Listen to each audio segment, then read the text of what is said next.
High, good morning. কালকে বাজেটটা দেখে খুব খুশি আমরা।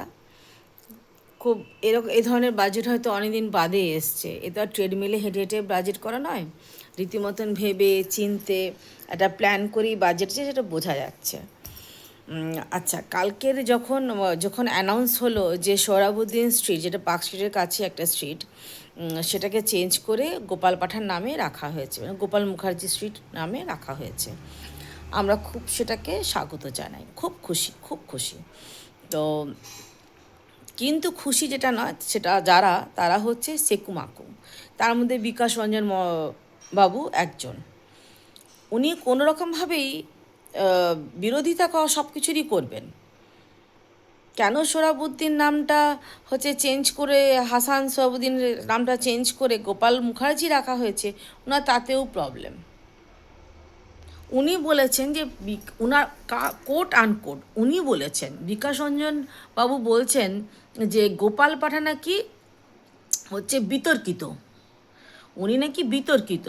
আর সোহরাবুদ্দিন কি, যে গেট ক্যারেক্টার কিলিংয়ের মাস্টার মাইন্ড, সে বিতর্কিত নয়। এরা যে এদের বাপকে খুব ভালোবাসে আর বাপের সব কিছু চলে যাওয়াতে বড্ড কষ্ট পায়, এই সেকুমাকুদেরকে দেখলেই বোঝা যায়। এরা দেশের বিরুদ্ধে কোনো রকমভাবে যাবে। এরা কখনোই হিন্দু, এরা কেন বিকাশ রঞ্জন এদের টাইটেলটাকেও এরাতে চেঞ্জ করতে পারে? কেন এই টাইটেলটা ওনারা রেখেছেন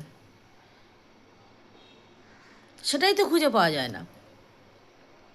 মুখার্জি নামে যদি ওনাদের এত অ্যালার্জি, তাহলে ভরজে নামে ওগুলো অ্যালার্জি, ব্যানার্জি নামেও অ্যালার্জি, সবে অ্যালার্জি থাকা উচিত।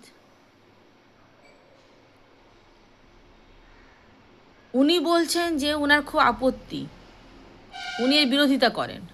বেশ, আপনি বিরোধিতা করুন,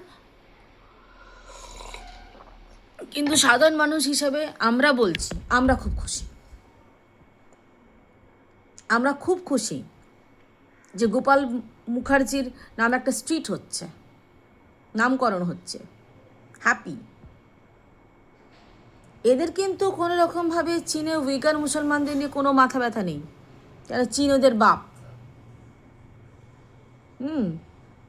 এই জন্যই এই সেকুগুলো আজ এদের জিরো অবস্থা, তাই এদের এই হাল হয়েছে। মানে বিরোধিতা করতে করতে কোন তলানিতে গিয়ে ঠেকেছে সেটা এরা ভুলে যাচ্ছে। এদের এদের বিরোধিতাটা আলাদা লেভেলের।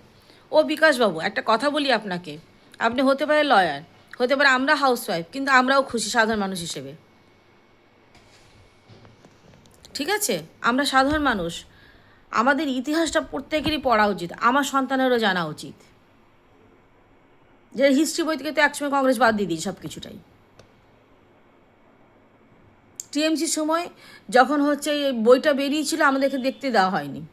আমি চাই ওটাকে আবার দেখতে দেওয়া হোক, গোপাল পাঠান নামে যেটা হয়েছিল। ফালতু লোক একখানা।